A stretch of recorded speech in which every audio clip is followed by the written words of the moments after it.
of us are having fun yet? How many of us are having fun yet at the event? Come on, how many of us are actually enjoying the event so far? Like I said, we have more older people here, so let me just focus on people. How many of us are having fun at this? Nobody raised their hands here now. What we're doing does not apply to you. How many of us are actually having fun? Okay, so before going to the next thing, I want to take one or two things that we've actually learned or we can have as a takeaway from the event so far. Like if we call the event over now, what's one thing you can say we took away from Techies Meet Testars today? Anybody wants to go? Anybody? Okay.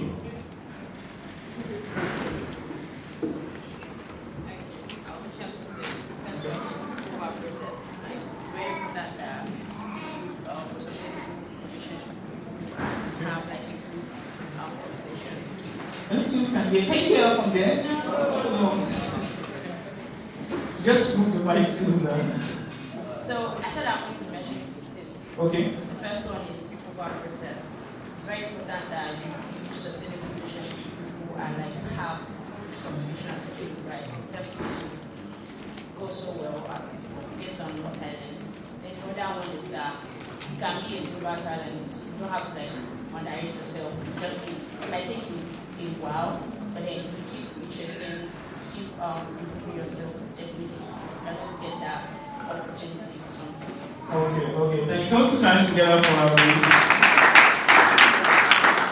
Okay, can we have somebody here? Somebody that wants to go, alright? Can you pass the mic? Thank you. Okay. What I learned, I got from this, starting from when Mr. Security started, it still measures with what Chisom says. The main thing is gain mastery in whatever thing that you are doing, not just touching this and this and this. Gain mastery, well, get the in-depth knowledge of it, then grow from it as you are growing. More like build relationship, collaborate together. You can equally do volunteer, kind of. It mustn't be that focused in what you gain at that moment. More like, let me do this to gain more experience on it.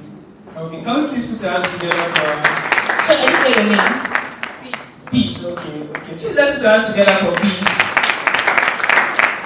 Yeah, I'm excited that we've actually been gaining impactful stuff right from the beginning. Ibuoke was actually the first person that spoke today, and I'm glad that we actually got something out of our session. Can you please put your hands together for Ibuoke?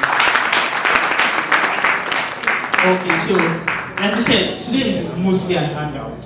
It's literally just for us to come here as QA, as software testers, to just have fun, hangouts, and by exactly 12, we're going to go into the next session where we're going to be served lunch. Yeah, and you don't have to move on your seat, just stay on your seat. Yeah, we're feeding you to stupor. No, you have not finished your breakfast. Better finish it in time, Sha. So we're going to have that right away. But before, do we have our tongue twisters now?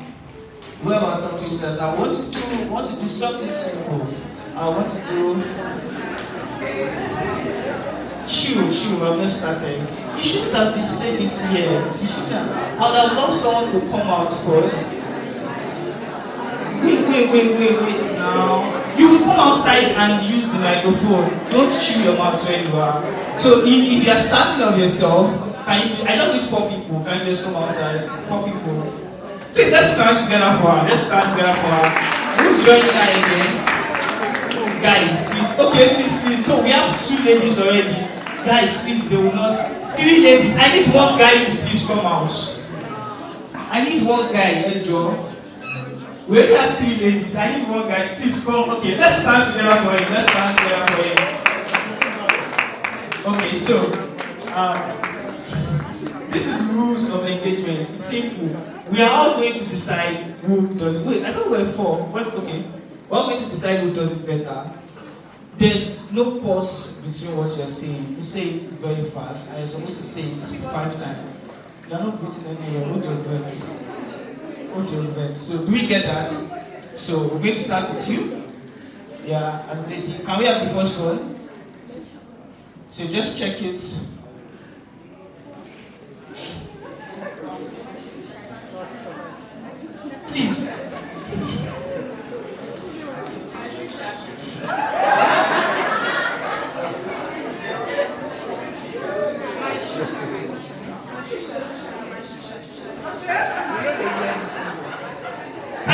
hear her?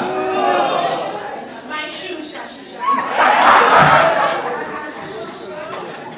Can you see it?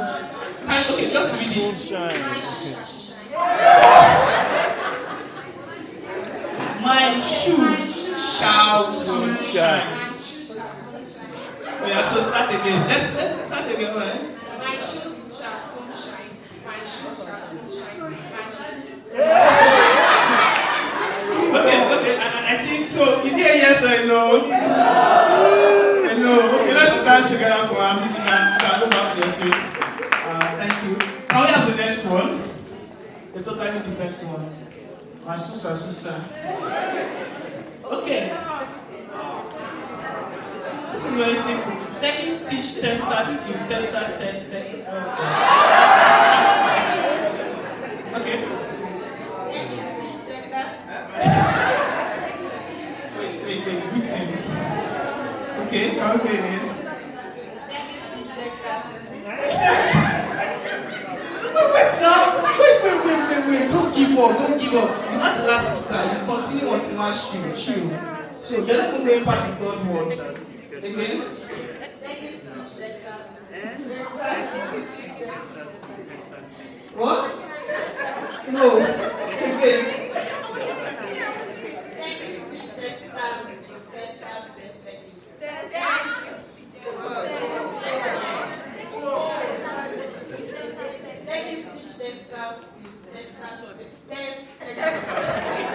Is it a yes or a no? Okay, can we have the next one? Where's our media guy? Now, we have an English company in the tech industry. Yeah. Alright. Shoma can cook cassava and crayfish creatively. This is very simple. Shoma can cook cassava and crayfish creatively. Shoma can cook cassava and crayfish creatively. Shoma can cook cassava and crayfish creatively. Is it a yes or a no? Okay. Yeah, you are going to say that. So let's have the last one. Can we have the last one?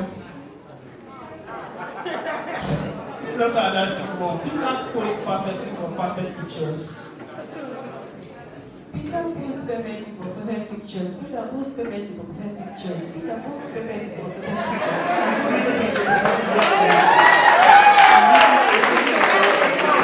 Is that a yes or a no? Is that a yes or a no? Okay, if there's a yes, let me see your answer. If there's a no, let me see your answer. Okay, so we actually have to have a winner. So can we go back to the first one? Yes, so I'm going to go back to the first one. So, ladies first, because I believe in you. She's ready, I don't understand. Ladies first, please. My shoe shall soon shine. My shoe shall soon shine. My shoe shall soon shine. My shoe shall soon shine.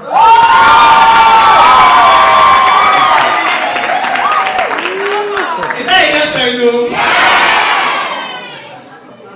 So what's your name? Fee, please. I beg you. It's everything you believe in. Let's have it. No, the same one. So that it's fair. I'm sorry. That's the fair way. Let's have it. My shoe. Wait. Britain. Alright. My shoe. I'm rooting for you. My shoe shall soon shine. My shoe shall soon shine. My shoe shall soon Wait now. But you know what? I'll give you another opportunity again. Let's have it. I'm sorry. The world is not fair. Let's have it. My shoe shall soon shine. My shoe shall soon shine. My shoe shall soon shine. My shoe shall soon shine.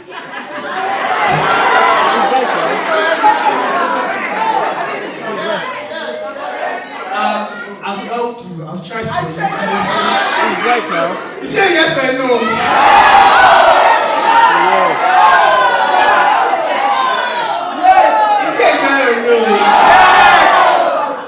Yes! Okay. I'm having a mixed again. So, is it a yes or a no? Is it a yes or a no? Okay, I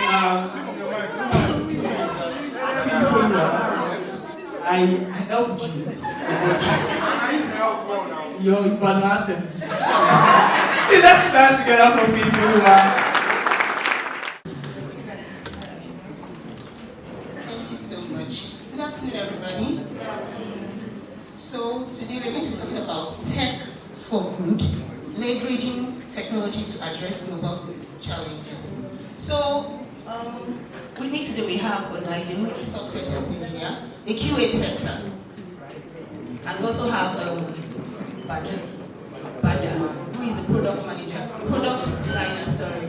And we have Eric Ugwa. I don't know, how many of us are following him on Instagram when he dishes a lot of truth with just small violence. And we have Kehinde Odunuga, who is a test engineer, and also we have Abdulaziz, right? So today,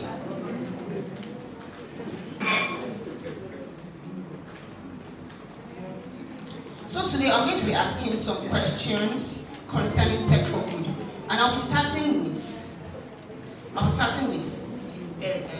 Abiodun.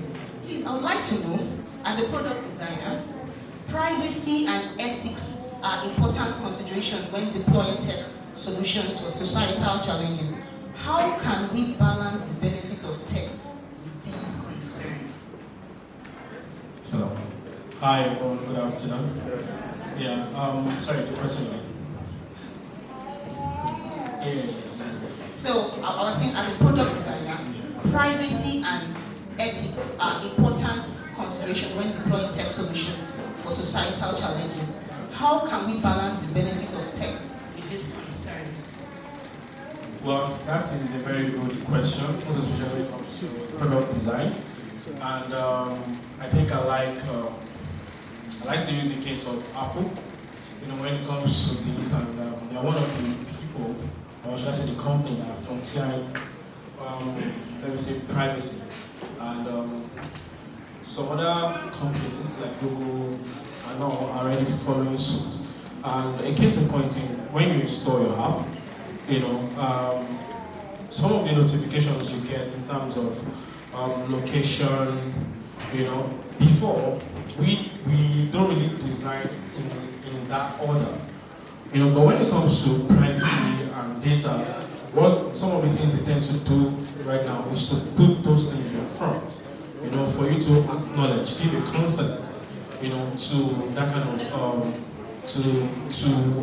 how they can, you know, use your data or track, you know, your data. And some of these things they've tried to put, let me say, some of the power into people's hands, you know, when it comes to privacy, whereby you are giving consent to whatever data they have about you. I don't know if you know what I'm saying. So they are giving consent, and when it comes to data privacy, you know, that is very key, because people want to know how their data is being used. And by the time we are designing, okay, I'm trying to frame it in the context of product design now.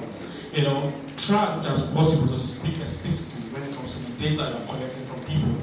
You know, and we need to put measures in place in the use of, let's say, I'm more of what's it called? My background so far has been in fintech. You know, when it comes to, let me say, people's data transactions, those things have to be, you know, encrypted with some form of high-tech encrypting technology.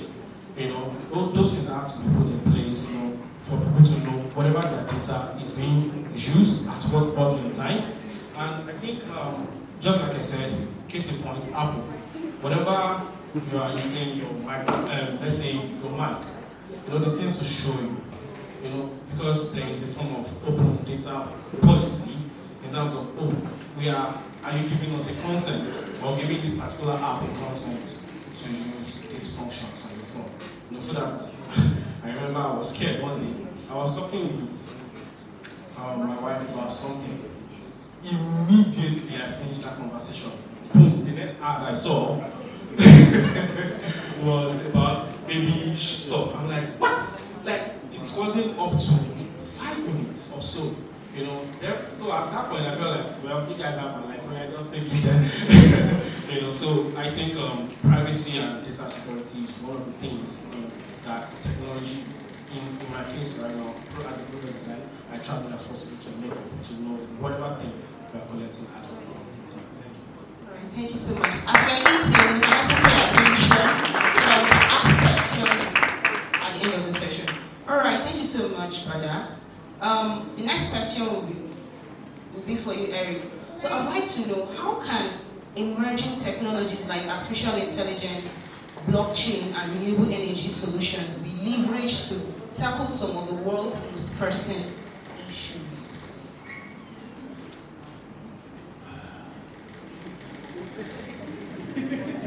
First of all, good morning, everybody. Good afternoon. I'm a bit off balance because but I was speaking and he said something and then he said me and my wife.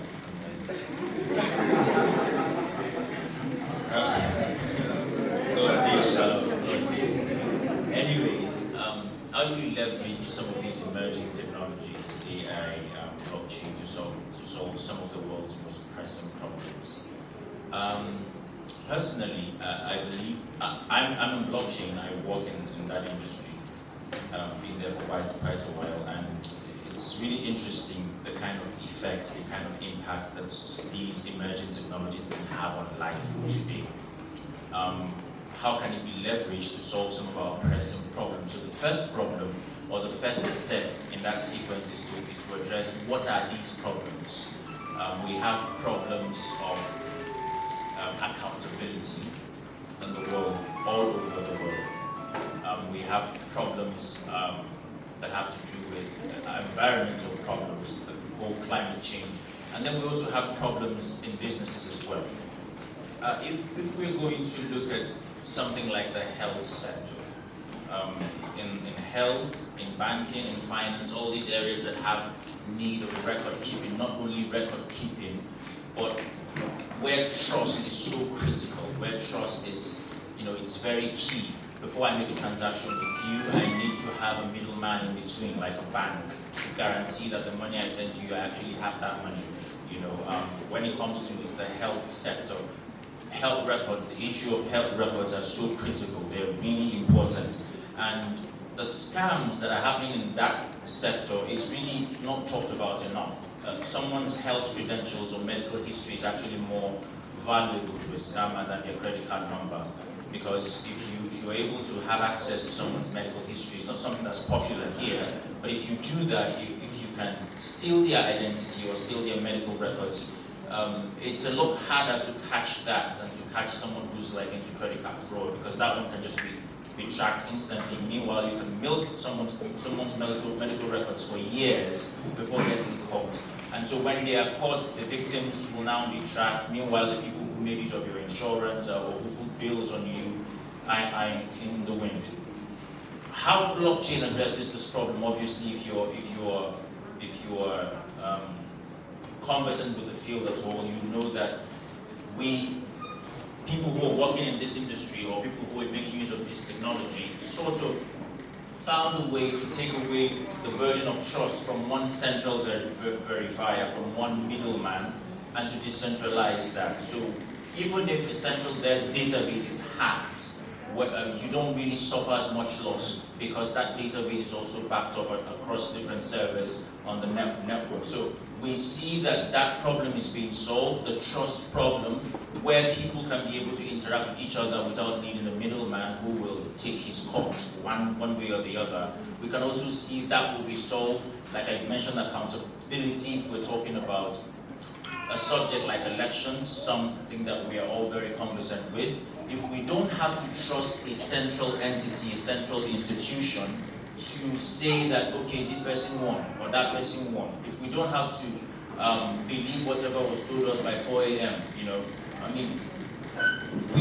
that would be a better way, right? So I believe that these technologies, if harnessed properly, as long as they can give people transparency, and we can be able to see and believe what we are being told, not based on your word, but I can tell it's a fact because it's clear for everyone to see. It's on the network. It certainly makes the world a better place. That's awesome. Anyway, all right, thank you so much. To Kehinde, I know you work, you are into edutech, yeah, as a software tester, test engineer. So I would like to ask, what educational initiatives or programs can help nurture a new generation of tech professionals with a strong focus on using their skills for a greater good? All right. Thank you, Adobe, for that question. Okay, so first and foremost is that we need to imbibe the culture of digital literacy.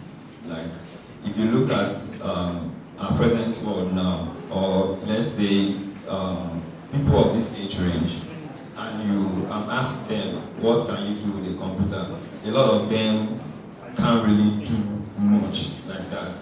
You know, even myself as an example now, there was a time I was thinking, I know how to use a computer, I can do stuff and all. But on the long run, when I checked myself very well, I just knew that I knew how to click, right click, and all of those things. You know, even the normal Microsoft suite, Word, Excel, and all, I don't really know how to do like that. You understand? So, and these are things that we need to, like, normally a graduate, someone that went to school should know how to use these things. You know, it's not something you need to, go out and say you want to go and learn separately. Because then, when I finished secondary school, I remember I went to take a computer training course. Desktop publishing, all of these things. But these are things that we need to have even in our education system, such that we can learn. As we are growing, we are learning these things. It's not something we need to necessarily understand. So these things will actually help us in a lot of areas, right? Just like look at we have the likes of telemedicine and stuff these days, because I have at my workplace we have this pension, not pension, what's it called? This Reliance HMO stuff like that, such that when you are sick, you don't necessarily need to go to the hospital to check yourself. You can actually connect with a doctor, like someone online. Okay, what's wrong with you? This is what is wrong, and all of those things. Okay, prescribe drugs and all. You can pick it up even without necessarily having to go there, waste your time checking and all of those things. So these are things that we need to have in place, right? And and these things too, it's not something that just comes easy like that. It's not really something that people in the private world or sector can actually do on their own. That's why we need to there should be a partnership with the government in terms of building infrastructures and all, and just encouraging digital literacy. It's actually goes a long way. It goes a long way, right? So thank you. Thank you so much, Kevin. And that brings me to my next question for Olaide. So I want to ask, what ways can the tech industry collaborate with governments, non-profits, and other sectors to harness technology for addressing global challenges more effectively?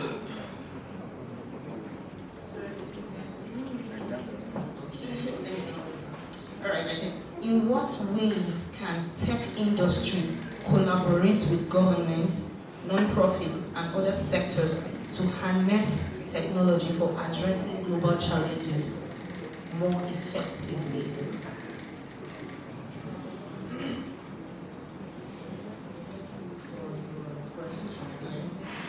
So I think that first of all, it has to be a collaboration between the government and these non-profits and the tech industry as well.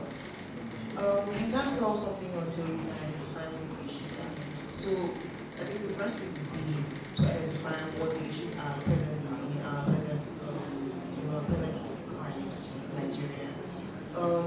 First off, like he pointed out, digital literacy is extremely new. That that is something that the government has to collaborate with the tech industry for. This could be in ways where maybe in government schools, there's some form of collaboration with the tech industry to provide maybe these, I don't know,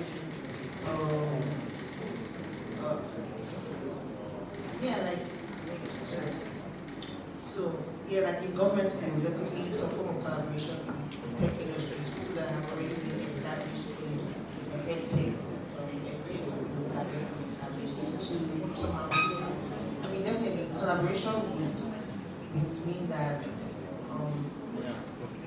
there's some general impact on the general population of people that are not digitally literate, and more people go to government schools, that means a lot of people go to government schools because it's free. So that would actually have an impact in general, right? I also think that internship programs, mentorship programs, maybe the government would have some form of policy, that the tech industry has to maybe meet a certain quota or something, maybe certain competency, certain quota for internship, mentorship for people that are just coming out of schools.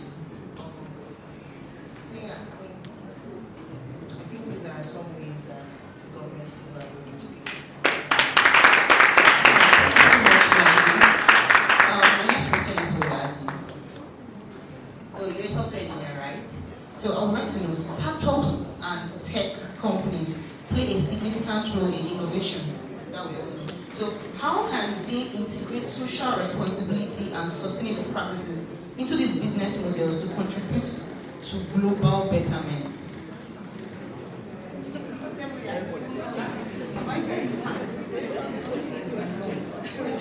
Alright, I'm going to ask you. So, startups and tech companies play a significant role in innovation, right? How can they integrate social responsibility and sustainable practices into their business models to contribute to global betterment? I think my answer might kind of reverse the question a bit. Or the way startups and business can contribute to betterment is simply like people who are in power, like government or business or individuals without the capability to try to encourage startups and business, and this can happen in the form of investment and then providing support. And for some business that are in early stages, they can have some form of maybe tax waiving or easy way to get their licenses. So in this way, we can have a lot of business coming up with ideas that can create jobs or that can make things easy for people in the countries. So if we have more jobs, right, and we have more startup context, we're able to contribute to the growth of the country. Yes, thank you so much. Let me just ask you.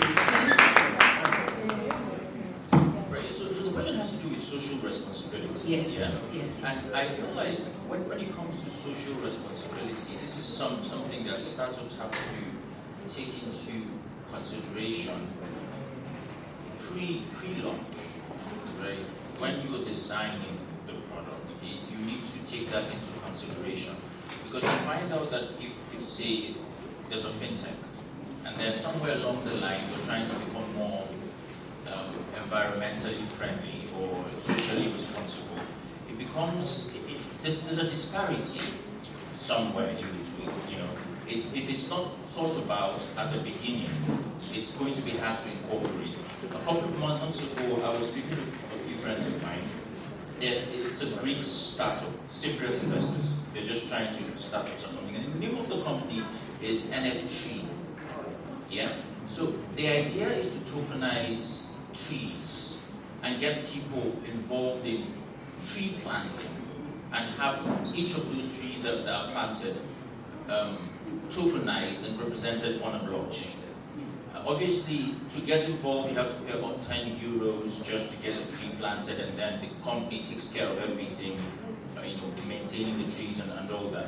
But then, if your company is not designed that way, one of the ways that a company can become more socially responsible is to maybe collaborate or partner with a company like that. Instead of trying to, I'm just trying to be more practical. Instead of trying to incorporate something that you're obviously not built for, you can engage in this collaborations. It's also good for PR. I think so. Just like you said, there is something that I like to use, Apple, because they are purpose-driven mission in the recent time kind of changed. I think from that pandemic, I started talking about eco-friendly. So those are the things that a company should speak about. How is your product affecting globally? I don't know if you get what I'm saying. How is your product? And some of the things you put into consideration while designing. And I think in the recent events that they did, it's as if they went into like saying it to our face that we are, carbon free, we are this, we are that. Why? Because their mission kind of changed along the way. And we thank God for pandemic because it caused a little bit of change in those dynamics, right? So I think Apple is one of the, companies that, that kind of embody, this kind of social. But Anito. Oh yes. Yeah, even in the Bonanicho, what's that they did, I was like, oh, okay. Why? Because they are trying to, let us know what we are doing. Right. I'm going to be asking this question to Eric now. Looking at the future, what emerging global challenge do you see technology playing a pivotal role in addressing, and how should we prepare for them? So when we ask you to repeat the question, it's not really because we didn't hear it.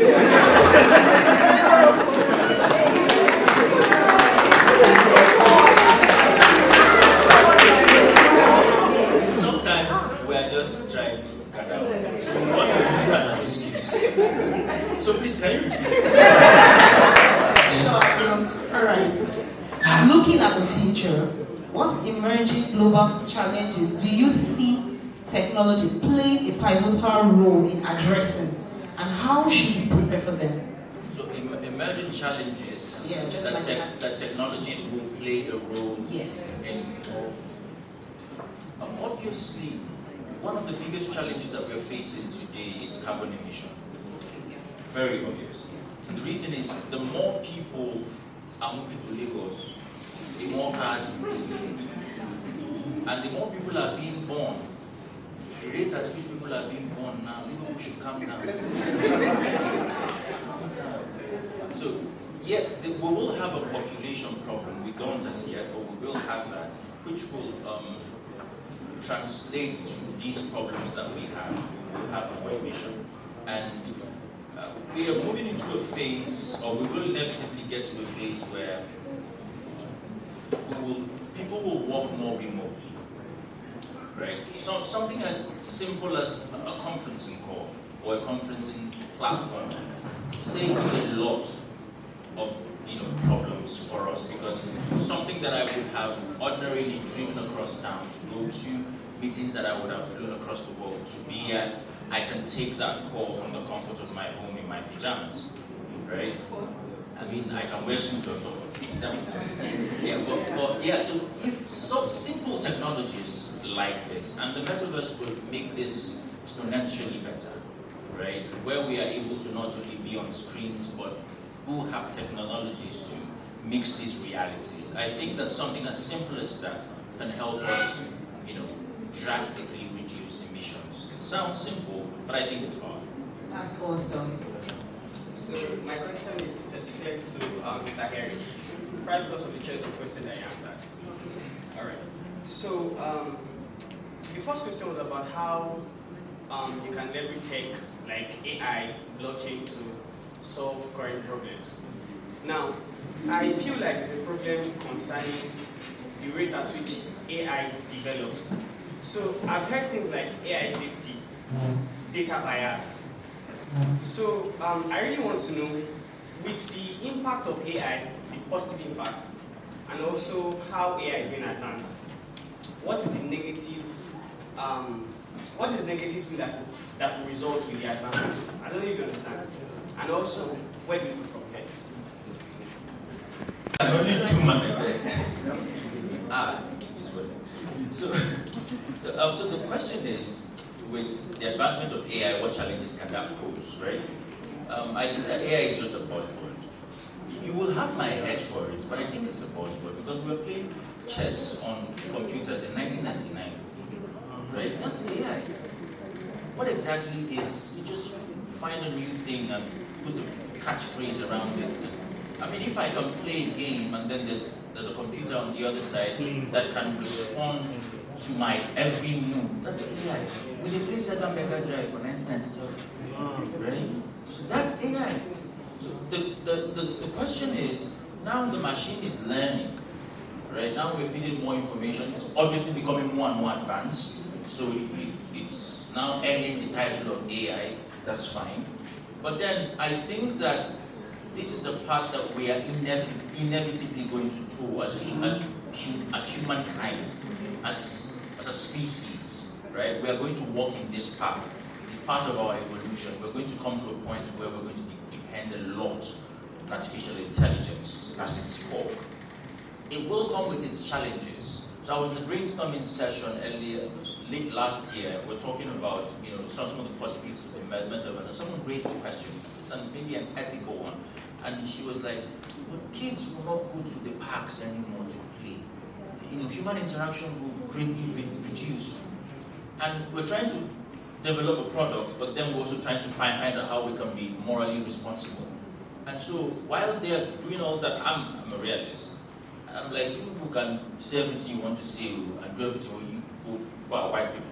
That's your thing. You like to speak English. But then at the end of the day, people who want to make money don't really care. These products will come into force, right? It's already happening, it will only get worse. So I think that AI is good. I think AI is really good. I think I put up a tweet sometime and I said that if I run a school, an academic institution, and then one of my teachers fired or punished the kid for using AI to write the assignment, I can fire the teacher. Right? Honestly, because we are moving to a place where, why would I want to do work that something can do for me? My advantage as a human being is my creativity. I can always build on the work that a machine can do.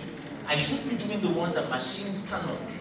Right? So I obviously, challenges will arise. We will have these problems. But then the people who will survive are those who will work in collaboration with the AIs and not those who will fight them.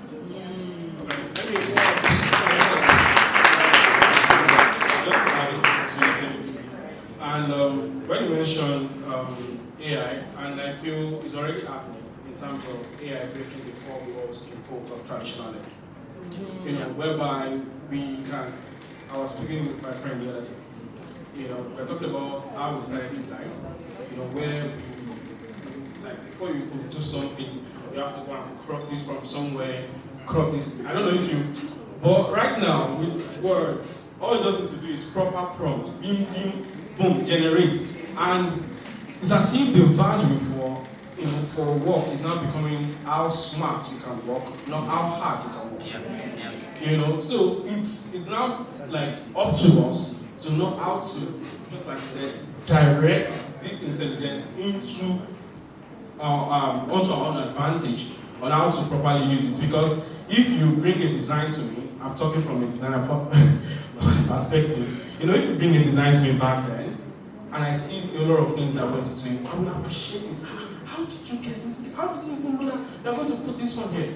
But right now, I'll just like, man, maybe just put one or two things together, boom, and the magic happened. And we just have to look for ways, instead of looking at the disadvantage of it, even though they can be there in terms of data bridging and all those things, but we need to see how we can divert the use of this into our advancement. Thank you. Thank you so much. I'm sorry, I can't take any more questions. We're out of time. So I would like to appreciate our panelists. Thank you so much.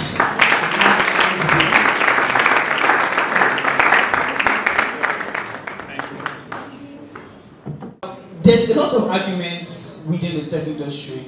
Arguments about which tools to use for certain things, arguments about how to handle certain things. Like the last speaker mentioned, arguments about who's always right, whether the software engineer or the software tester. And it's those kind of arguments that we want to actually tackle now, where we're going to be having some sorts of debate. So I think someone was raising their hands here the other time.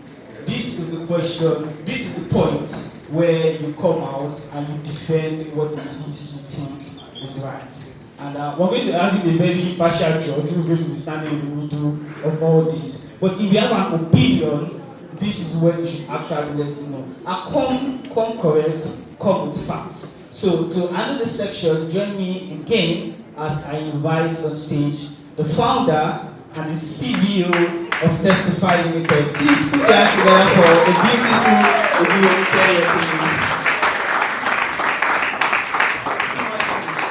Alright, thank you.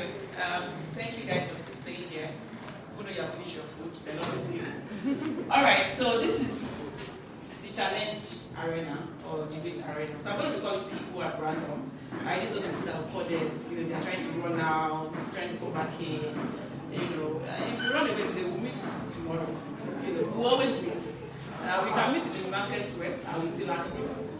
So it's better you come and do your debate honorably here once and for all. Okay, folks, I will tell you what the question is. And if you are confident, with your opinion, so that you can just come out, tell us what you think. I mean, we are all here to learn. Nobody's here to counter what you think, but we can challenge your opinion. Alright, so the first question, which I think has been a major debate on LinkedIn, one of my posts was when I said, is software testing a no-code career or a code career? We need to solve that problem today. Are there testers in this house? If you like say I know a tester, I know you. Are there testers in this house? Yeah.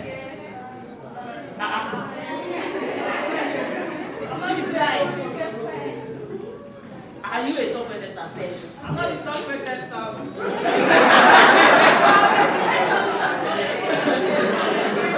not a software tester. You are the software tester talking.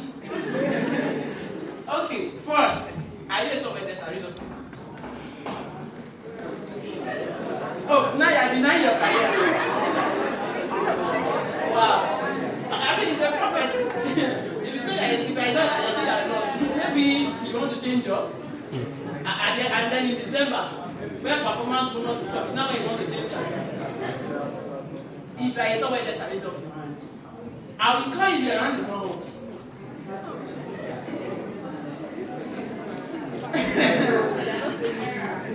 Okay, so my first question is software testing a no-code career? See, if I want to bet that question, all of you that are AKA bloggers, and you call yourself technical, you are not a technical writer. You are a blogger.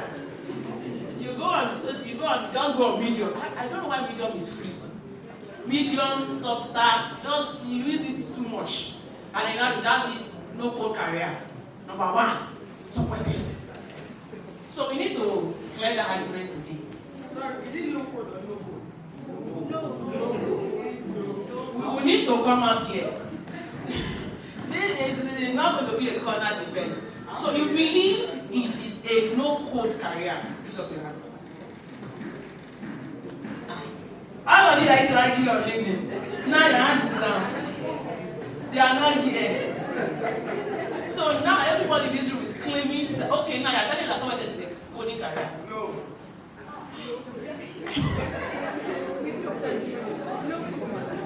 Is it a no-code? Yes. Look, now that they invest in our own word. Now you're inventing new words. Is it no-code or code or no-code? In fact, now, 2 year mini code. Which one does it belong? Who wants to answer? I code. Who wants to talk now? Should I call you? Yes. I should go and Point them. I mean, so we start with you. So now you will tell us if it's software testing. You know software testing, right? Yeah, but like, What are you? Oh, you are not the software tester. You are the software tester. Very good. Now that is why it is a good question for you to answer. So is software testing a coding career, or is a no-code career, or is a no-code career? Whatever the answer is, you have to defend it. Thank you very much. 1 minute. okay. Come on, take the ice stage. Come on. It's just about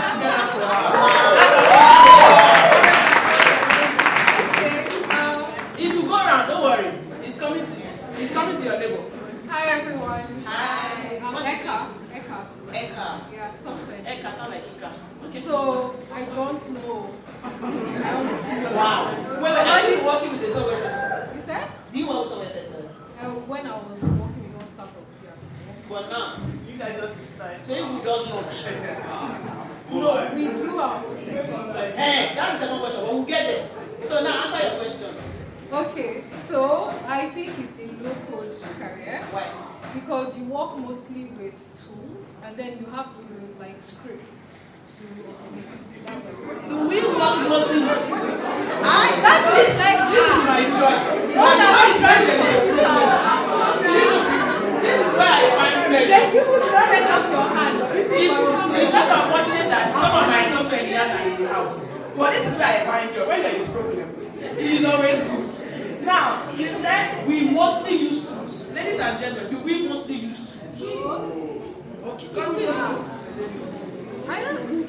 That's my opinion. That's finished. What's it on? Yeah, that's finished. So, is our answer valid or not? It's not valid. The people that said you wait. Don't worry. Don't worry. Thank you. She said it's a low code. She said she thinks. That's a very specific. Attention to details. Very important. She said she thinks it's a low code. Why? She said because we mostly use tools and then we script a bit. Our word, not mine. What's the next person? Start. The humble man in black. Yeah. No, we are white, but you're so please stand up, sir. Thank you very much. I like that. Let me pass the mic to the back. Thank you. So is software testing a coding, a no-code, or a low-code career? I would say it is low-code. Low-code, why? It always, context matters in everything. Yes. Oh yeah, continue. So when you start, you will most likely say it is no-code at all. Okay. Because you're mainly trying to just make sure that the system works as per requirements that are made. But as you get deeper into software testing and it becomes software quality assurance, there is no way code will not be involved. At the time, you even start thinking of logic beyond what developers have written. And that's why they are you have to eventually sit down with developers. You don't necessarily have to know how to write code. Personally, I don't know how to write code, but obviously, by the time I sit down with developers, they know what I'm talking about. Because the questions I will ask, they will start looking in the sky when there's a ceiling on top of them. But yeah, I think it is low code. To answer the question, I think it is low code because even if you don't know how to code, you still need to know the fundamentals of coding and more importantly, the logic that goes into the code. Where code really comes into testers is really for automation. That's what she was trying to mention, scripting. It's really for automation, running tests that you don't want to be doing manually all the time. I guess that's where we are exposed to code. But in a real life scenario, automation or not, it's more, to me, it's more about understanding how the system works, understanding the logic behind the system. Yeah, that's it. Thank you. did you try? Clap for me now. Clap for me. Leave them now, don't worry. They will clap. When it's their turn, they will clap. Thank you. So you also said it's low code. Don't worry, I can defend, I can agree, and I can go against both sides. But that low code, you have to explain. So, I mean, you have done to whoever. Let's go to the next slide. You want? No. No. That is how bros do it. Let me call you. Yes, sir. You don't move back. It's you. Let me just pass the mic. Thank you. So you don't like the master with testing, right? So you keep passing the mic until you get somebody that knows how to knows about software testing. Sir, do you know? Wait now. Sir, do you know software testing? No. You are not working as a tester. I don't know. You are not working as a software engineer. Give him the mic. Sir, is software testing no code, coding, or a low code career? I'm not a tester, I'm a tester. Oh, yeah.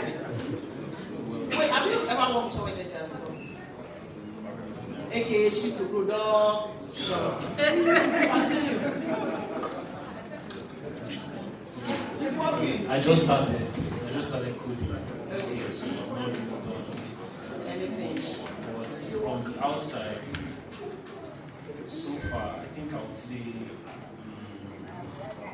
it's low code. I think to be a good software to test, I think you should know or use something involving code at some point. So I won't say it's no code, but I'll say there's coding somewhere, and you're going to meet it somewhere. Somewhere. Thank you. I will pass my mic. I know the people in the front here. If you like, look under the table. The mic will get you. Alright, sis. Thank you. Yes. You don't know anything about software testing too. You're not a software engineer. I'm a beginner. In software. Then stand up. It's your career. So what do you have to say? Is it coding? Is it no code? Is it low code? That's the last person. Okay, so for me, I think before you start as a software tester, you should know before or when you just start. When you start, you should know the basic parts of programming, whichever way you choose, like maybe Java. Wait, when you start software testing, yes, you should know the basics of programming. Yes, for automation. Okay, when you start automation testing. Yes, okay. When you start automation, but some parts of manual you will still have to.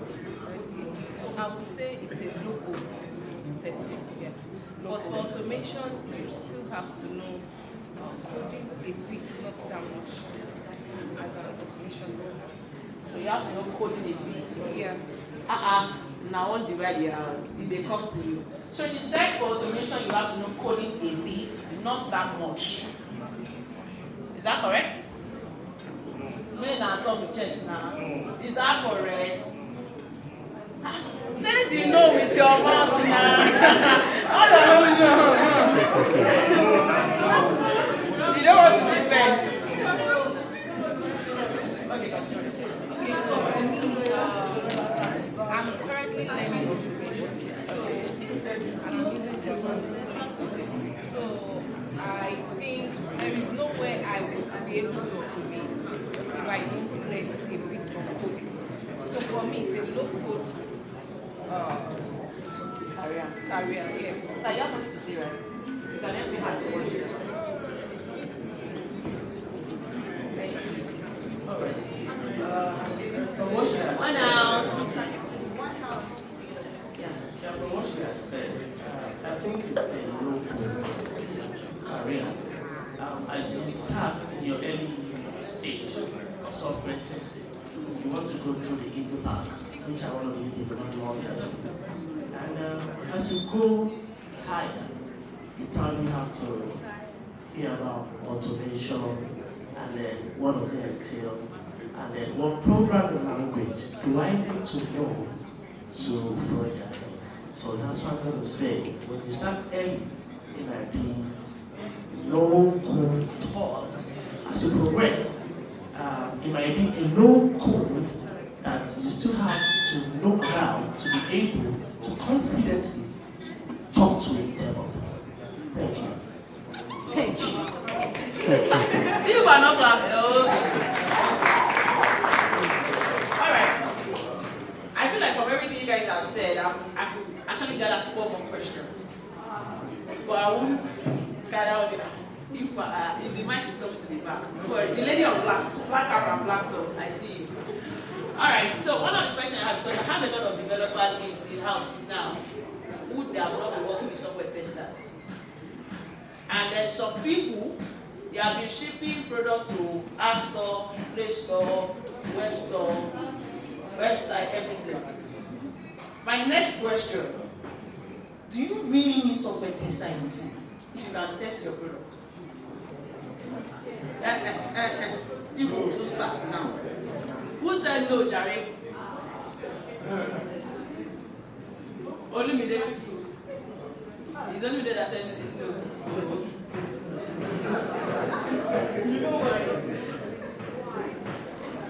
So guys, do you really need, if you can test, I mean, as a software engineer, you develop your product, right? You understand it. It's just like a baby that you gave birth to. You understand? You need anybody to tell you that your baby is ugly. Which one is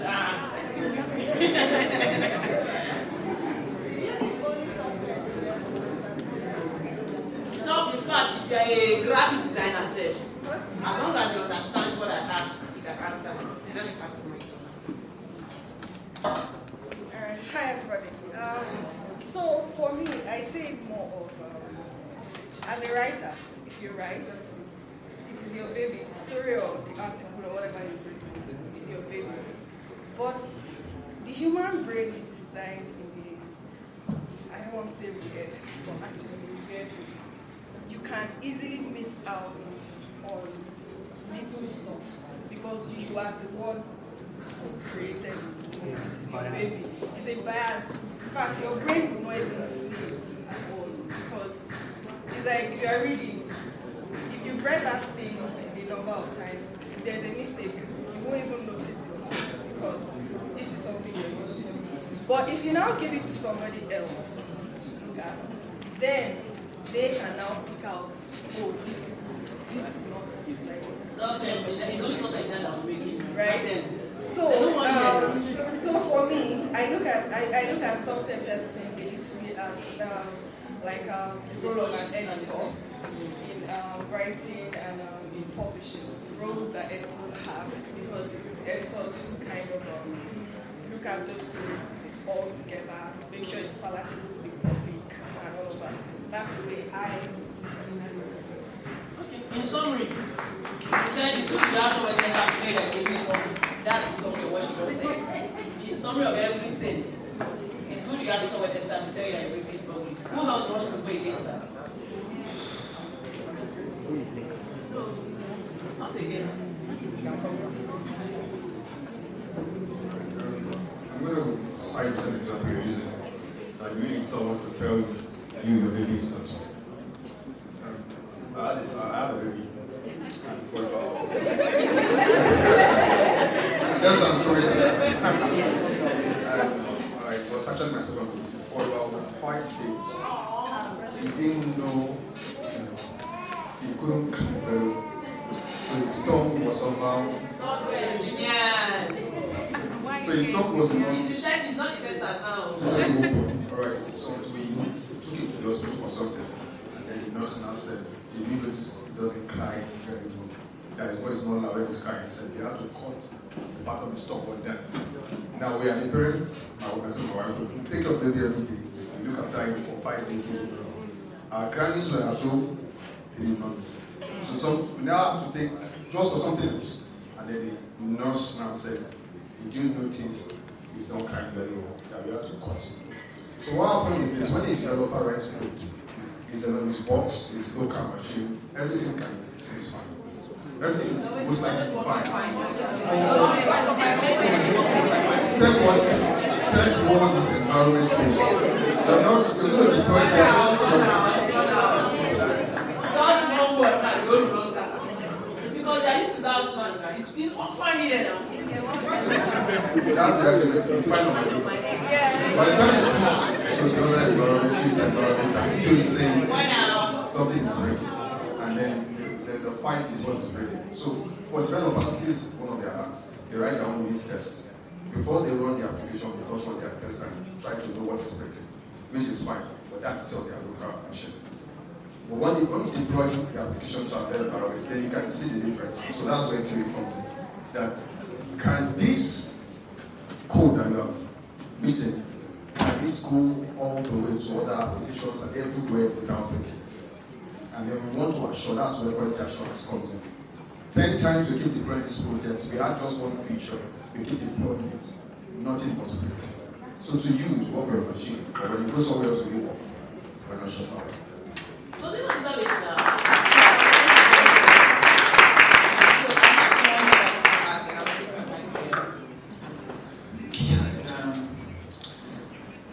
Let me start from the back. The only way a developer, I don't think developers can help you. If the only way you know the tester is if you are the one that is going to use what you have built. But if you are building it for people, 110% you need a tester. Thank you. Wait, no, let me pick that baby example. Yes. Give it. What? Yes, give it to leave it. Now, are you the one that okay, when you send them into the school or the child goes or send the child to school, you're not the one you're going to teach the child to school. A teacher, a certified teacher will teach your child. Now you can go and become a certified teacher and teach your child, but that's stressful for you. Your child wants to go to university. Send the child to university for a certified lecturer, not you. You can bring your child home and do nomadic education. The child get the best. So when it's time for that particular job, give it to a certified person that can do it.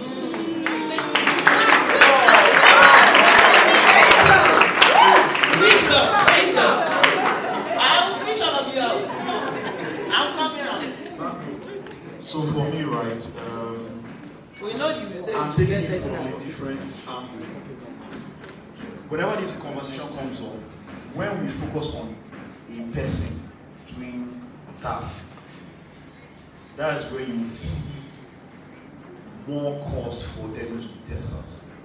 So I'll give you an example. If we focus on tester as a human being that must do it, that's when you now start seeing the business person saying, we want to ship to, we want to go to market, we want to go live, it's not an extra step and all that. But I see it more as a function or a concept, right? And that function or concept is the tester's mindset. If the developer has the tester's mindset, fine. If they have it and they can build it and they can learn it, but are they ready to learn it? That question is it's the same way also as a tester today can start learning how to code and know how to code and become a developer. Yeah. So it's not about the person, it's about that function. But what brings that function in is what we call confirmation bias. Where, as a human being, we want to, our minds, when we see stuff, we want to confirm that thing to align with what we know. So for example, you hear that, there's an example I want to give you, it's a terrible example. It's around tribalism, right? We hear these people do this, people do this, people do that. What happens is that your life experiences will focus only on the people that have been doing those things as you've heard. Right? That's one angle. And how does it apply to developer? Developer in his mind believes that the application is working. He's never ever going to see or put himself in a position to see that that thing is not working. That's one angle. The second angle is, as a creator, you are usually not in the position to criticize what you've created for different reasons here, right? Number one is it's easy to create, sorry, it's hard to build and easy to destroy, right? And you've built everything, you'd have that innate resistance to destroy that thing. It's better you give it to another person to handle. Right, and the last point I'm coming from is the Bible, where it says every time God created, it says and he saw it as good, and he sees it as good, right? We as human beings, we have taken that trait from God to build and to see what we have built as good. But the difference now is that when God says good is good, when you say it's good, is it good? So it's less about a human being doing the testing, but more about a tester's mindset to dislodge the effects of certain biases. Thank you. Thank you. Thank you so much, Chibuzo. In terms of what you said, in God we trust. Everything else. Can you hear me?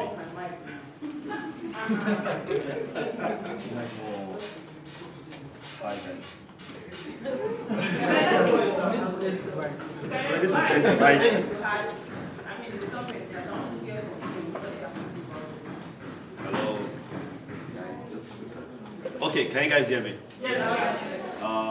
Hi everyone. My name is Ayodeji Abodere. I'm a software engineer, and it's nice to be here. My contribution. First, I'd like to speak to what Dab, my brother, said. That when you build on your local, it works, and when you take it to another environment, it won't work. We have containerization to solve that now, where I can, if it works on my system, it will work on any environment. Right? Containers solve that. Regarding the contribution by other brother they gave, he said you need software testers if you're not going to be the only one to use your application. That is, if you really want to use it, then you wouldn't need a software tester. I really don't agree with that because before I go on, right, I appreciate software testers, and there's one Kiwi guy here that I work with closely. He's my go-to guy, right? So I appreciate you all.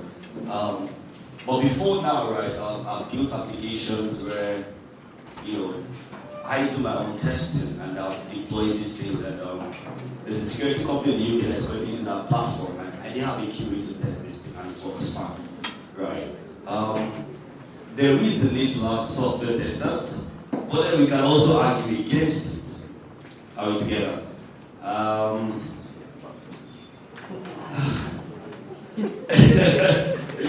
Okay, software testers are important, especially in this time that we are, where you want to ship our product fast. And with the environment where we are, where you know that there is a QA person to test your product, most developers don't really take time to test their product because they know that task has been delegated to someone else, right? So most developers just write code. If it works, they delegate that responsibility to someone else to test, which is wrong as a developer or as an engineer, right? Even if there is someone to test your product, right? You yourself should take time to test your product. When my QA guy tells me that something is not working, I challenge him because I know I've tested this thing. You can't tell me it's not working, right? But he points it out, and I'm like, oh, thank you for pointing that out to me, right? But before this phase where we have QAs and rampant, right? Developers take time to test their product because they know that there's no third party to check what you've done, right? You need to take the responsibility of making sure it works fine, right? So now, speaking to developers, right?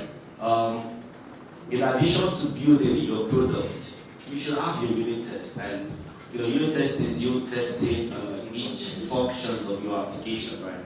Each method, right, what it does, and integration test is unit testing end to end. So developers should take time, even if testing, writing tests can be time consuming and all, but there's some sort of confidence that comes when you know that what you've written is solid. No QA will tell you there's an issue with it because you've invested time to ensure that it works fine, right?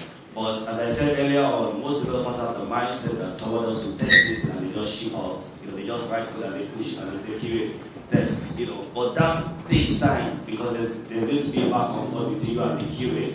Right? What you should have tested, you've pushed it to someone else and the person pushes it back to you. Then it takes time to go to market. So I'm for and I'm against, right? As a developer, as an engineer, take time to test your code before you push. Right? I'm on the phrase, right?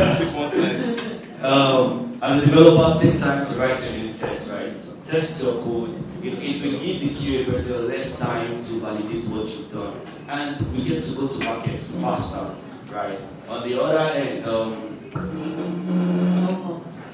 well, we need you all. Thank you very much. Alright, please pass the mic to Gabriel. Let me pass the mic forward. Just pass it forward.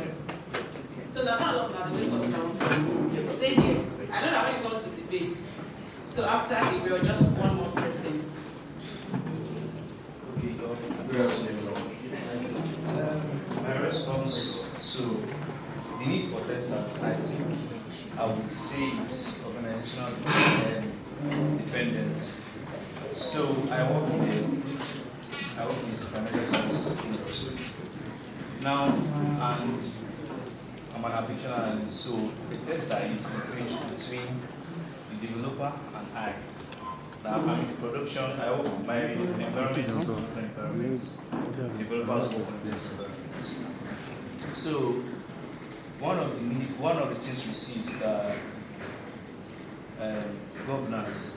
So for example, a developer builds an application that is supposed to educate users, but for failed attempts, there's unlimited amount of files. So it's a tester that can view that. So a tester is needed to spot out these differences. If what you built is according to organizational standards, for example, the timeout for an application, or for the timeout for an application that is idle. So if an app is idle, how long does it, for how many seconds does it, do you leave it before it times out or log users? So these are organizational rules that the testers help to enforce in the applications that these developers build. So it helps us when these applications come to production environments. It makes the work easier for us that, okay, all these things are certified or pass the rules that these things are supposed to pass.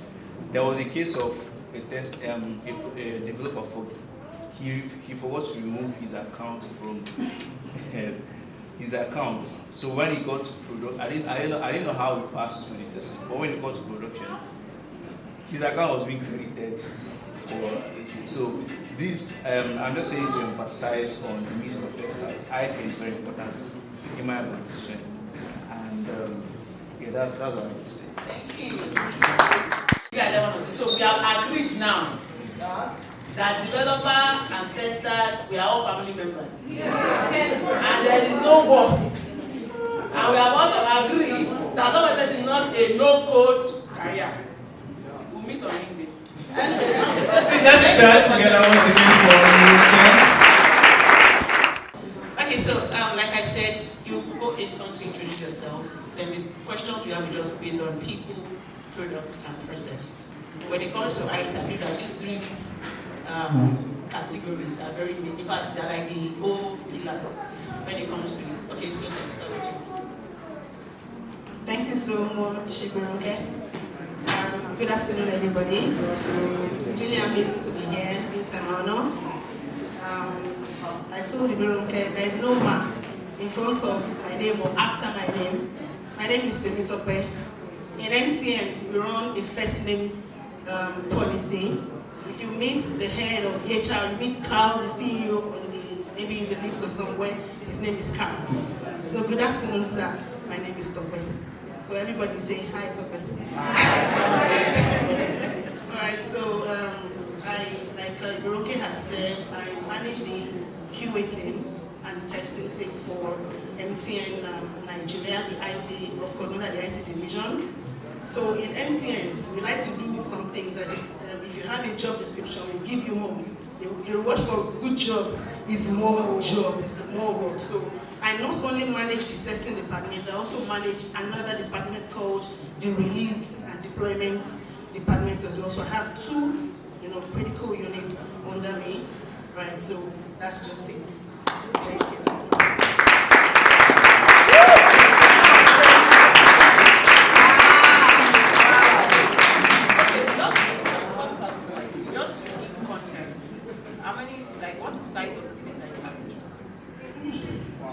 Okay, so I would say I currently manage 65 people, but when you hear this kind of numbers, you're wowed. I've been in this position for under 3 years, and when I became the manager in this space, there were only 8 people. So I grew the team under those 3 years to 65. So right now, we're at 65. So in case that's the only tester unit, I want to go live this night. It's okay. We'll do that kind of thing. Hi guys, good afternoon. Nice to be here. I've enjoyed the conversations and the community so far. My name is Awa. I'm the CTO at NigerPay. We're a finance and lifestyle company. And I lead technology, strategy, engineering, technology, everything you guys know that's technology. Before NigerPay, I was head of engineering, then head of technology operations at Kuda. Before that, I was a senior manager for mobile and vast engineering at Intransact. I've been doing engineering since 2010. I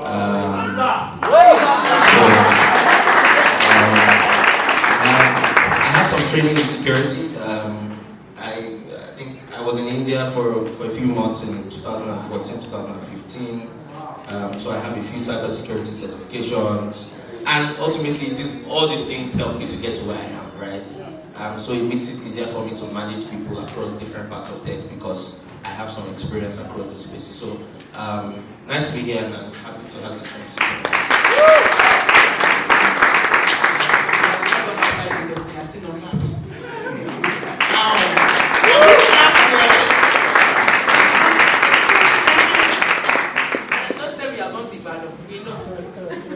Alright, my name is Ibrahim Ekini. Currently the lead test engineer at NigerPay, and I also manage Testify.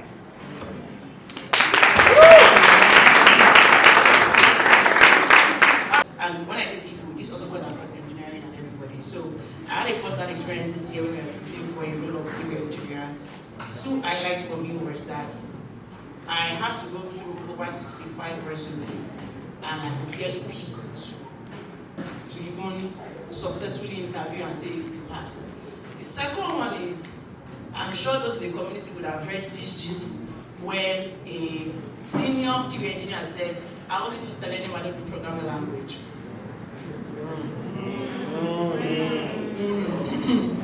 So, in a situation where people come with the most seasoned resume, the best of the creator profile on LinkedIn, how is it best to select the right talent for the team? Let me start with you. Why are you starting with me? It's a very, getting the right people is very hard. The reason why is, so I have a policy. I believe more in the person than the skill. The reason why is that I've met a lot of technically sound people that are terrible professionals. Right? So I've worked with someone that is a 10x engineer, so meaning he can do as many programming languages as possible. You know, if you want to have a conversation about different technical subjects, you know, he's happy to contribute. But when it's time to do the actual work, you know, it's either not responsible enough, or you know, maybe there are just too many bugs. There are always bugs. You know, testers will send feedback. You work on it, you go back, same bugs. You know, you're coming back again. So for me, it's about understanding personality.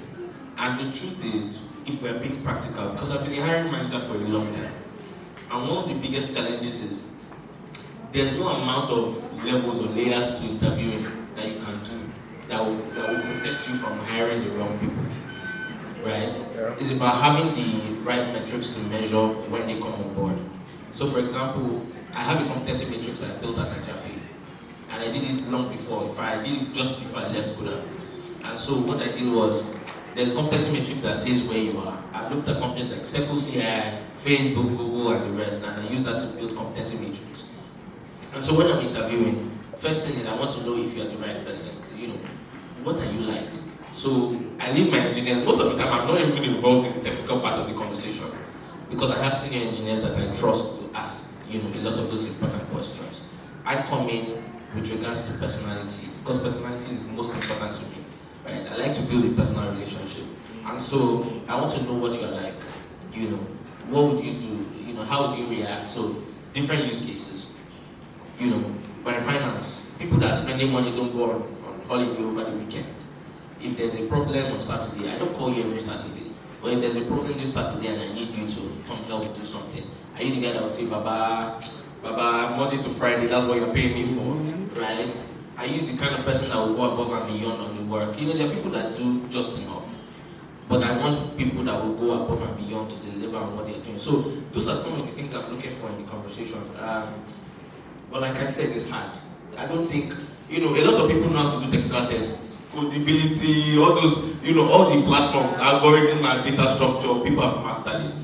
But that personality thing is hard for people to fake. And even when they fake it short term during the interview process, you know, there are things within by the time they join that helps you to filter the good guys from, you know, the just okay guys or the bad guys. So that's it. Okay, let me say this as a standard. The only job you have this evening is to clap. That's the only thing that you are paying me. So just as a You being a leader, when people look to you, what do they see? Who do they see? Do they see somebody that they can go all out for? Or do they see someone that is just authoritative, giving orders, right? When you call them at 2 a.m., are you there with them? Do you understand, you know, what it means to stand up, to wake up from your bed and be with that person? But that is even on the personal level. So I'll speak about some of the, should I say, standards that we use within the organization. When we're recruiting, we look at 2 C's.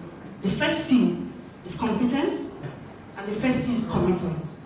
So competence, like you mentioned, when you're looking for this particular skill set, or maybe you're looking for a senior test lead, you're looking for an entry level, then again, it depends on what level you want to recruit for, right? So for that particular level, you have a particular competency level.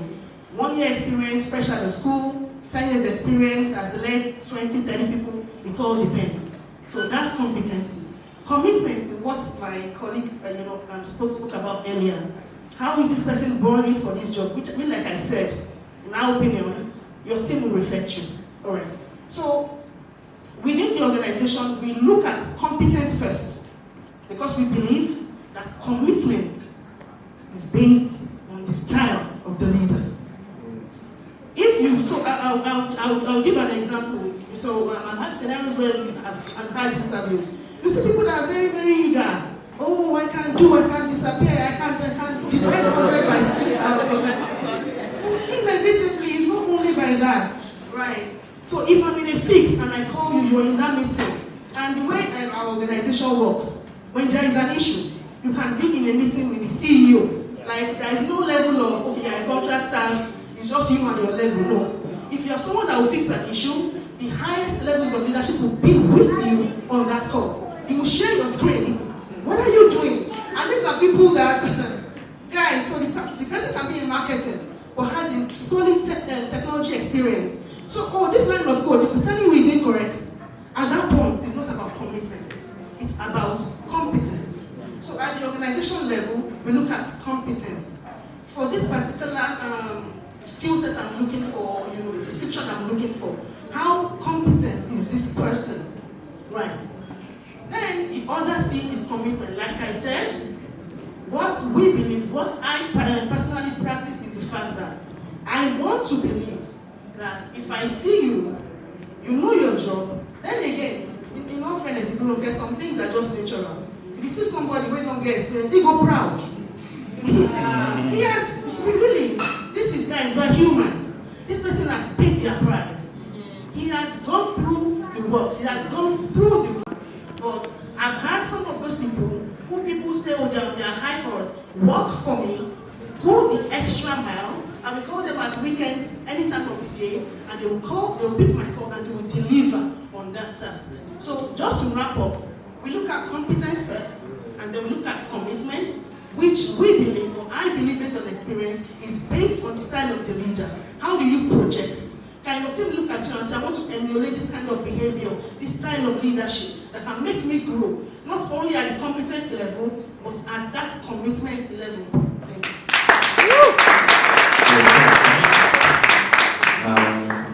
I quite like what you said. I think that the people strategy is very, very dynamic, right? Depending on the kind of business that you have, and then the level, for example, there's startup, there's scale up, there's enterprise, there's this, there's that. So for example, if I remember when I joined Kuda, there were maybe 4 or 5 people at Kuda.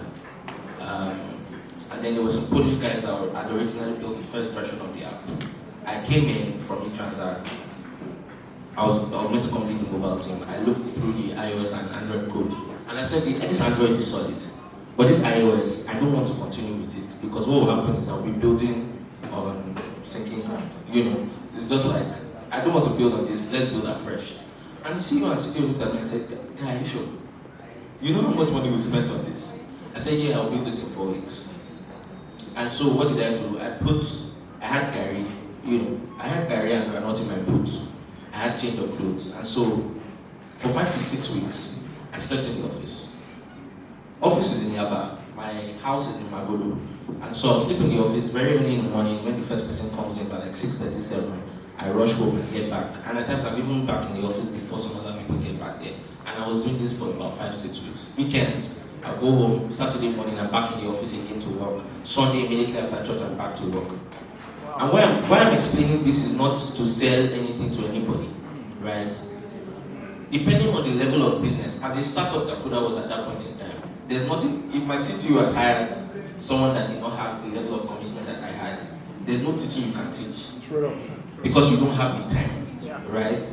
But if there's a certain level you get to that, if one person on the team is not imbibing what you are selling, you have a lot more bandwidth to work with. So what I'm saying is that the leadership style, leadership should cascade down. This culture, right? It's just general company culture, which cascade from the top down, right? But then the ability and the people's strategy will evolve from time to time. There are some companies that the CEO likes to talk to everybody before they're done hiring, and there are some places where it's not scalable because the CEO doesn't even have time for his top management guys, talk less of interviews for people that they're hiring. So I think that people's strategy changes from time to time, but budget. I think the thing with budget is, I like to work a lot because I spent a lot more time in the startup space. I like to work a lot with referrals, right? And as much as I like people that are competent, I also like the personality, which is why I'm always talking about personality. So for example, I can't even remember, but most of my team was from referrals. And what happened was, I'm able to talk to them one-on-one and say, hey, this is what we're trying to build. I know that maybe you say you're worth 2 million monthly salary. Maybe that's what you think you should earn. But our budget is 1.5, right? But this is where we're going. I have taken a pay cut for a job before, moving from an established company to a startup. So I know that you enjoy the benefits in the future. It's time to pay the price. Like I said, this thing is relative, depending on where you are. And so, because it's referrals and there's an established personal relationship, it's possible for me to negotiate and say, hey, this is what I'm able to do. But if you're an established company, ideally you have a budget. And what happens is that you're able to even just strip line and cut and say, guys, I'm not paying beyond this. So if this is what you're asking for, bye-bye. And there's some people that ever say, if you're asking for 500K, but you're worth 700K, right? For example, at Nigeria, that's what we do now, right?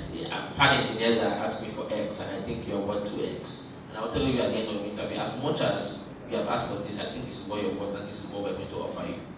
At the same time, if we do not have, and I like you that much, I'll tell you, Baba, please, you know what, I like you. Come to 6 months. Show me that you can give us the proper value, that you claim you have. So that the argument is not with me. The company would have experienced it. And so, myself as CTO, I'm responsible for all of you. And I can go forward to the company management and say, hey guys, I have this solid engineer. It looks like he has 3 years experience, but his output is 4-5 years. Because I think that experience is also qualitative, not quantitative. A lot of times you say he has only 3 years experience. But there are people that with 3 years, they've acquired experience more than people that have been, there's some guys that have been with some companies that they're so static, they're not building anything. And so there's no experience to measure with, right? And so by the time they come and you can show value, it's easier for me to say, hey, this guy is solid. He's a senior engineer.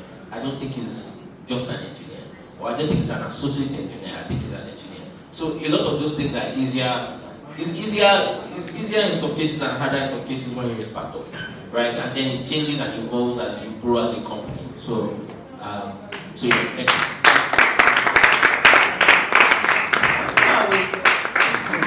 Hello.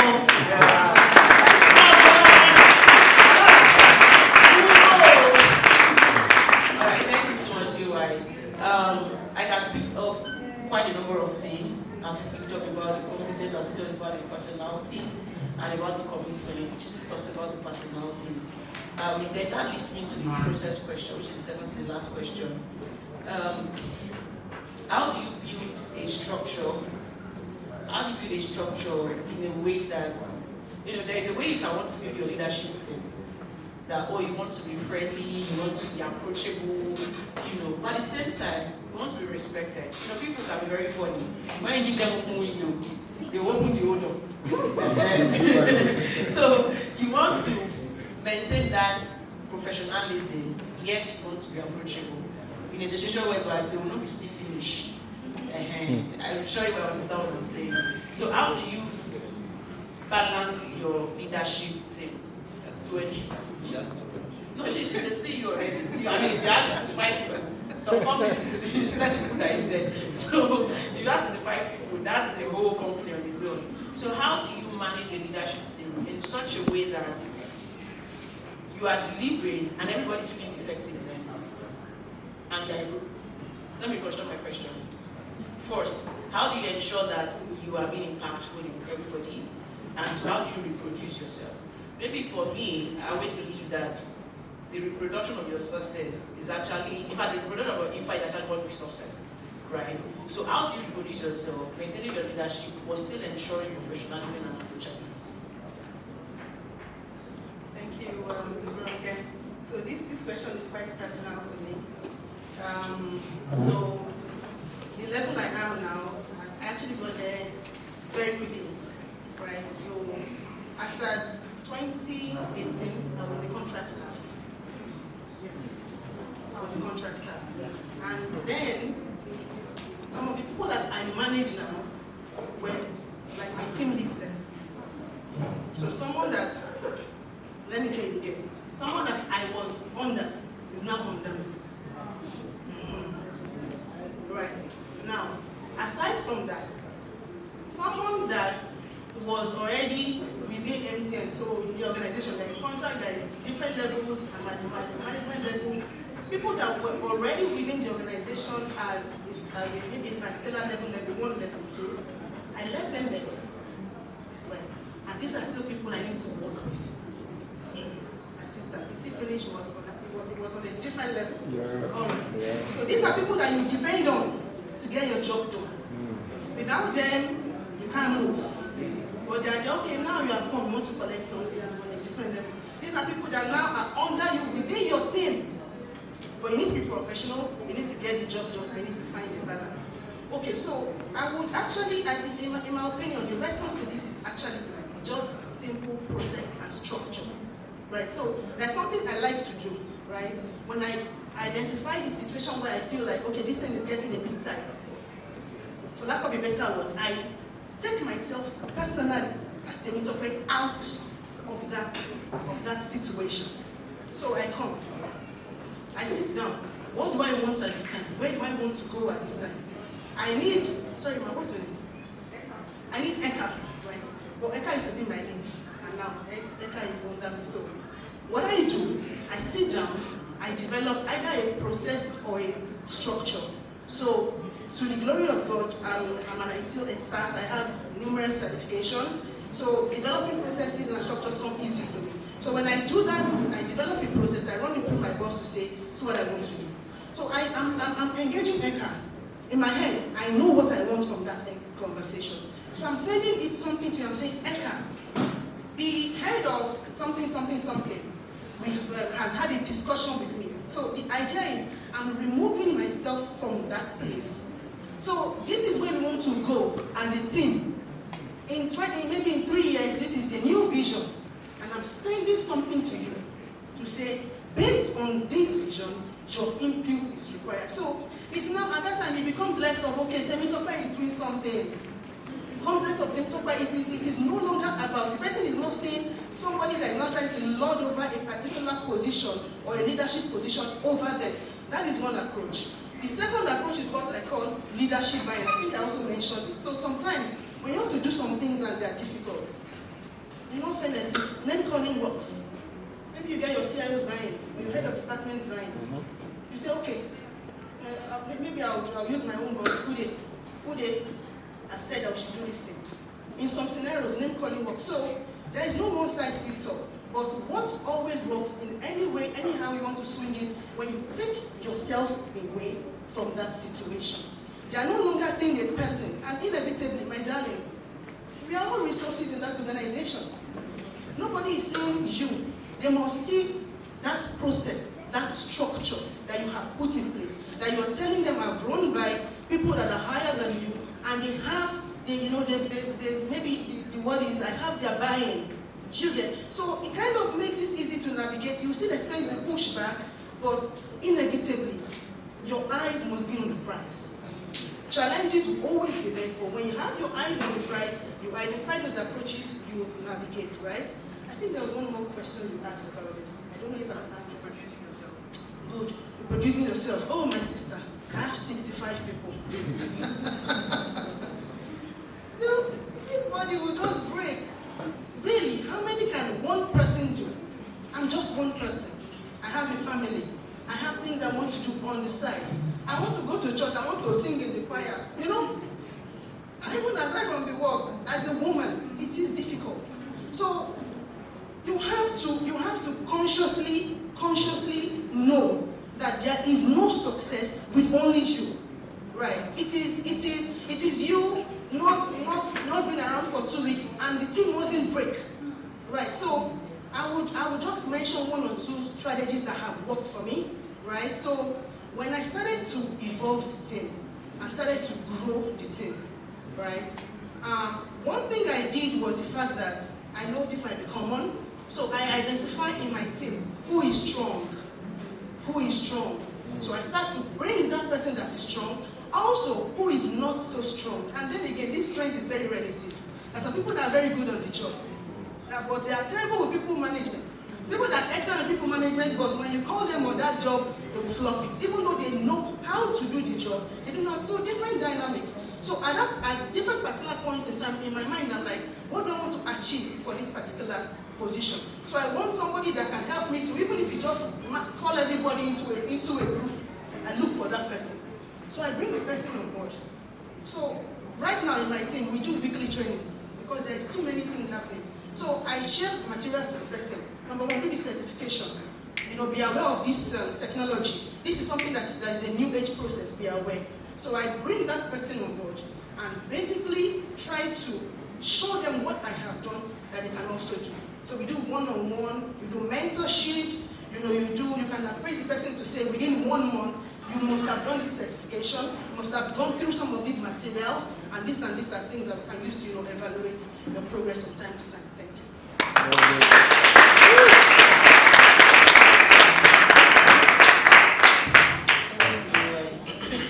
So you sing it choir. From the voice, it's very good evidence.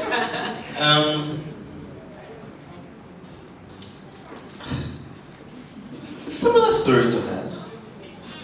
I've been in a position where, so for example, I've been in a position where I was in an engineering lead, right, at a now successful startup, and I didn't come there to be head of engineering. But for example, from this story I told you guys about sleeping in the office, right? You can imagine you as a boss seeing someone that is that devoted to, and it was like I didn't meet my 4-week promise, but they were making changes, right? So it could have started as blue, started as green, right? The app that everybody had green. People didn't use it. People didn't even know it existed. Then there was blue. Then it changed to purple, right? And at that time, it was within this time that I was doing all this work. And so you can imagine that changes were happening as I was changing the existing app. And so I had to incorporate all those changes. But what was important was that my boss was saying that he was committed to meeting this his promise, right? And for him, it was, this is my guy, right? This is a guy that has the competence, right? Because, for example, outside of mobile development, I started doing backend, right? 2010, I done PHP, HTML, I did Java. I did Java almost until I left uni. I did .NET. So most of the technology we were using, I had experience with it. It was that I thought there was money in mobile, and then I focused on mobile. And so, I was an Android dev, right? I was working on a project, and the iOS developer said my laptop spoiled. He was collecting maybe 2x, 3x the amount I was collecting. This is 2013, 2014. And the guy just said no, that he wants to change his PC. Next thing, new MacBook. Me, I'm using Windows PC to do Android Studio, but I was like, this is not the life. And so I went to learn how to build iOS apps. And that was how I started iOS. But where I'm going is, within a few months, I was responsible for the entirety of engineering team. These are all people that thought we were mates. And then there's what makes this guy special? And then you also have to manage personal relationships.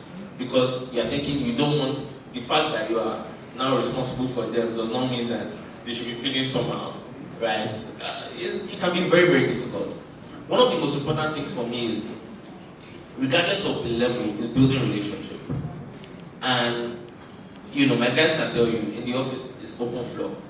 There are offices, but I don't sit in any office. I sit down where everybody will see me. So as it is today, if you come to Nigeria-based office, you will see me at the corner. And I have this equal eye view, back corner, so I can see you left, right, anywhere it is that you are. And I like to tell my guys, I want to see you. Maybe in 8-9 hours, I spend maybe 2.5, 3 hours on my seat. Most of the time, I'm on the floor. The reason why is, for now, for this stage of business that we're in, it's practical for me. There will come a time where I can't, right? But I like to engage personally with everyone. At the same time, I build structure. So before, when I said competency matrix, aside from competency matrix, I had the technology team's organizational structure. I have technology operations. Technology operations deals with day-to-day. They're pretty much like the office of the CTO. I have someone that has experience with handling this, handles that. I have engineering, I have data, I have security within engineering. So all that setup was done. For my QA team is one of the most important teams to me, right? Because the quality of what I put out, I've told people before that people don't even see our backend services; they see your mobile app. But even if they see, one of the biggest challenges that a company can have is that you're starting out and you're always telling people we're down. Sorry, we're down. Right now, we have a challenge where we are heavily reliant on NIPS. And so every time NIPS is down, we are sending push notifications to tell people we're down. And it's not nice. And so we're working hard to remove that dependence. So you can imagine, so for me, it's the importance of making sure that what you have done is quality. So that if there's any challenge, it's not you, it's someone else. In as much as I cannot communicate that NIPS is the one that is down. Right? At least I want to have that comfort that if something is going wrong, it's not us, it's them, right? And so, for me, it's the leaders I have within those teams. How good are they? What kind of personality do they have? Right? They're guys that, I know that they teach you guys that can grind it with me. We have videos. We've had videos a few times. In the office, we want to deploy something, or we want to make a change, we'll set up video, 11 to 1. Someone can come here and will be cracking joke that maybe he's praying. The pastors, when you're going for video, they will be praying in the pastor's office before they come out and say maybe that's what's going on. But we're together. We've been together at 2 a.m. And then all my guys have even gone. I'm working with my DevOps guy and we're alone and I'm spending an extra hour. And I like to tell my guys this so that I'm not just telling them, they can see it. There are times where, at least 3-4 times in a week, I'm sending a message at 2 a.m. to somebody. It's not because I choose that I want to or whatever. There's a way I manage my lifestyle, right? So that it's not affecting my health, it's not affecting any other thing. But what I'm saying is, if I go the extra mile for the stage that we are as a business, my guys are seeing it. And when my guys see it, they can emulate it. And so we have a technology workshop every month. It's in calendar. You can't miss it. And before we talk about the special subject, some of the things I like to do is go back and say, hey guys, this is where we're missing it. So that if at all, within the month, I cannot point it out one by one, I'll bring it all together. And there's a point where we are calling ourselves back that, guys, as a family, this is where we are missing it. We are getting it wrong here. Right? And then process. There was a debate about, is QA, do you need a software tester? Right? And as the debate was going on, the question wasn't about software testing. The the question was about software testing. Software testing has existed for the longest time. Same way DevOps has existed for the longest time. When I started developing, there was no such thing as DevOps engineer. It wasn't mainstream. Even if it existed, there was no such thing as DevOps engineer. Even quality assurance engineer was not mainstream. It was more in manufacturing that they had quality assurance. Do you understand? Software didn't have quality assurance. At least it was not mainstream. So all these functions have existed from the beginning of time. The question is, I was explaining to Adeji that stood up to speak that it's like doctors. You have generalists and you have specialists. One doctor goes to medical school, you see him, you have malaria, you do his type symptom. Many of them are even searching with the symptoms that you're telling them and they're telling you what is wrong with you. But then you have a specialist that has become a professor of neurosurgery. Has become do you understand what I'm saying? And which is pretty much the same thing. So my belief is that if you're a software tester and you cannot write code, forget automation. You go back to your roots. You have not started work, right? Because you can't be evaluating what you don't have an understanding of, automation or not. So for me there's a process. My change management process today, if the QA team does not approve the change, I am not approving it. Do you understand? If they do not approve the change, if security does not approve the change, if I do not see the test result, in fact, it got to a point of the report, there's a specific way I want the report to look. You can ask Ibrahim, okay, we talk about it and I say, this is the way I want the report to look. And so we are setting standards to say, reporting has to be this way. When we're releasing, this is how it's going to be. Nobody can just, engineers cannot just wake up and say, hey, my boss, I sent you PR. Code review. I say, if you approve a code review and something happens, you that review the code, you will pay for it. Reason why is that engineers have this thing where they do that. We just tell your guy, I better help me merge that PR. Do you understand? I better help me merge that PR. You have not looked at the PR that you are merging. You are just merging. And so if anything happens with the PR, they are allowed to show me who merged the PR. Papa, you that merged the PR and you that wrote the code, two of you come together. So the idea is, as we evolve, a lot of the processes, we are able to identify the processes that we do not have, and we can add to it. But all these little things help us to build and make sure that we maintain a solid organization. And then with people cascading down, like I said, it's about the leaders. It starts from the top. If you are doing right, like Timothy said, she can't be working hard, and the people under her will not work hard, right? And then if there are metrics to measure, I tell my guys, you must earn your place. It's not dash. It's not that you're my guy. You must earn your place. So if you say you are a senior engineer, and for example, an engineer is telling me it's going to take 2 weeks to do the work, you, a senior engineer, you are telling me it's going to take the same 2 weeks. How are you a senior engineer? You should show the quality of your work and the amount of time it takes for you to do it. Because senior engineer means that you have the experience. You've done it before, you've seen it before, you can do it faster. So if it's taking you the same amount of time, guys, we need to evaluate where you are contesting it. So those are some of the key points that, I hope I have not gone out of the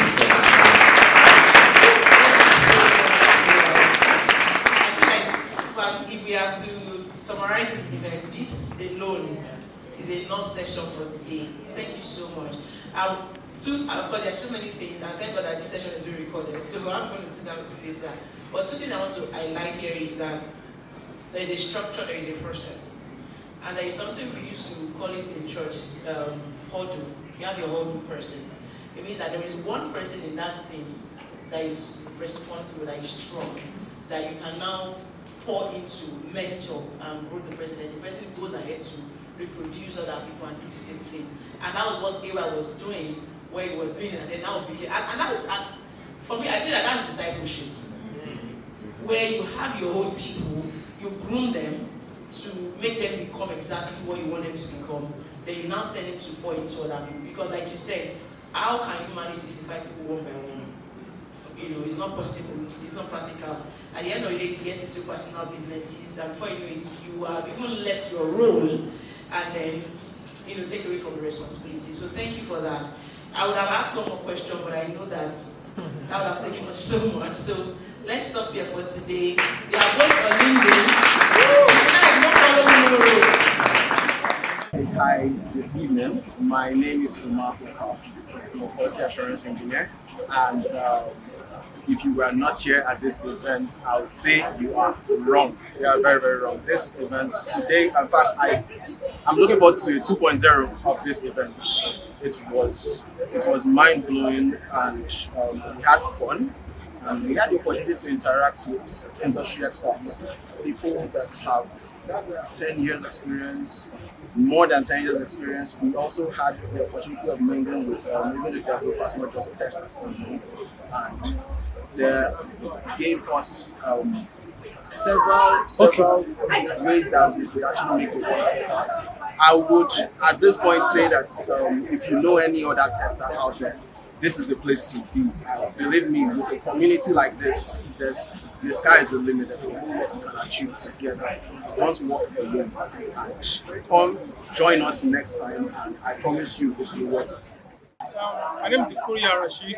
I was privileged to attend today's event, and I must say it was educative, it was entertaining, and one of my favorite sessions was when the panel were talking. I enjoyed Mr. Eric's section, and also I enjoyed the last section, which was the fireside chat, where they were telling us things they look out for during interview, and now CEOs and people they relate to people. And I enjoyed networking. I like the food. The food was the first thing, it was okay. And I think, yeah, I'm looking forward to attending this same event next year. Thank you. Hi, my name is Vivian, and I'm coming UI designer / data analyst, and I'm here for the Testify event. The event was so beautiful. I got to meet a lot of tech enthusiasts like myself. I saw that the community to grow because in our tech journey you might feel alone and something, but then the Testify event made me feel that I'm not alone and I have a lot of like minds going on this journey with me. So I'm living this journey fulfilled and motivated to go along on my tech journey. Thank you, Testify. Hi guys, Shalom Adebola here, and I was the host for Techies Meet Testars. We literally just rounded up, and it was beautiful. I mean, it's literally like in my eyes, what I expected. Actually, the turn up was beautiful. It's really amazing to see what people have been doing in the software testing industry. I connected and it's worked with quite a lot of industry experts, and I can't wait to actually enjoy it. We did this in 2023, and I'm going to do bigger next year. So I guess that is it. Because I feel like I'm blabbing at this point. I just say Hi everyone, my name is Favor Amubode, the one and only, and I was the co-host at Techies Meet Testars 2023. And guys, it was a blast. It was so amazing from the beginning to the very end, from the breakfast to the panel sessions, to the keynote speaker, to the guest speaker. Like everything was just so top notch. And then we had so many games, we had movie, we had popcorn, we had food.